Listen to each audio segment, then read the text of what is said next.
So when you came up with this season, what was the origin of the idea for it? Well, the first thing to be put in place was an opera, because we're now doing biennial Baroque opera productions. And once we decided on Dido and Aeneas, which of course revolves around a story in which there's a kind of fatal turning point, the orientation of the season towards stories like that contain a crucial event that really alters the outcome of the story or the fable, that seemed a kind of natural way to orient the rest of the season as well. Do you feel like that turning points theme will resonate with any audience?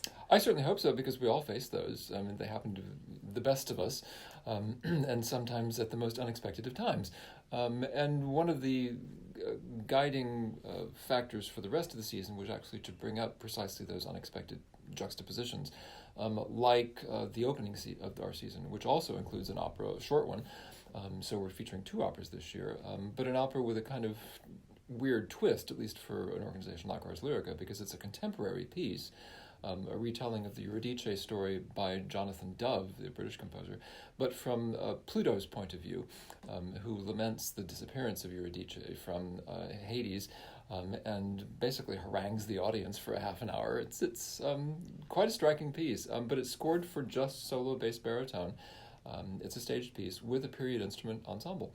And a saxophone. Yes, and a contemporary, modern soprano saxophone and oboe who play from off stage with transposed parts.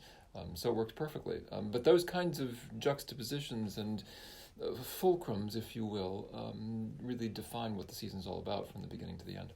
So speaking of fulcrums, we are also seeing a major swing from just presenting instrumental programs to very vocal focused programs. Can you tell me more about how that has been precipitated? This orientation of the season towards turning points does allow us to go towards some repertoire that otherwise we haven't done yet.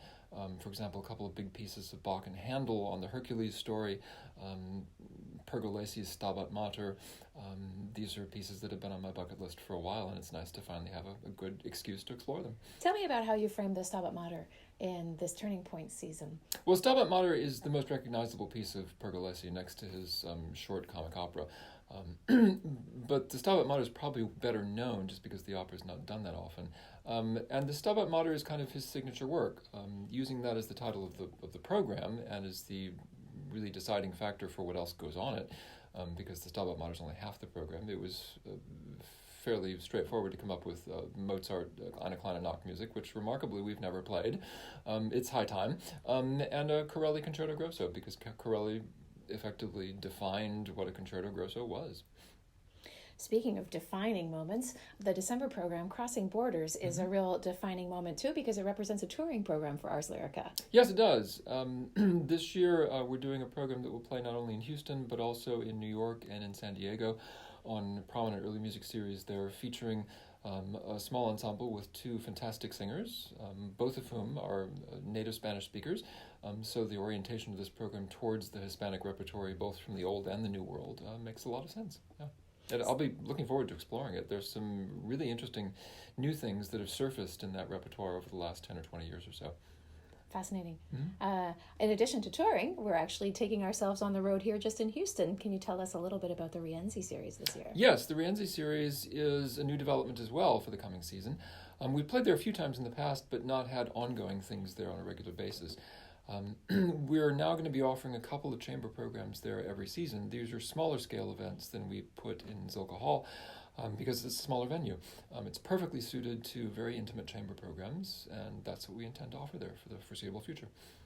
Fantastic. Anything else you think we should know about this season that was really important to you to convey through turning points in the programmatic choices that you made?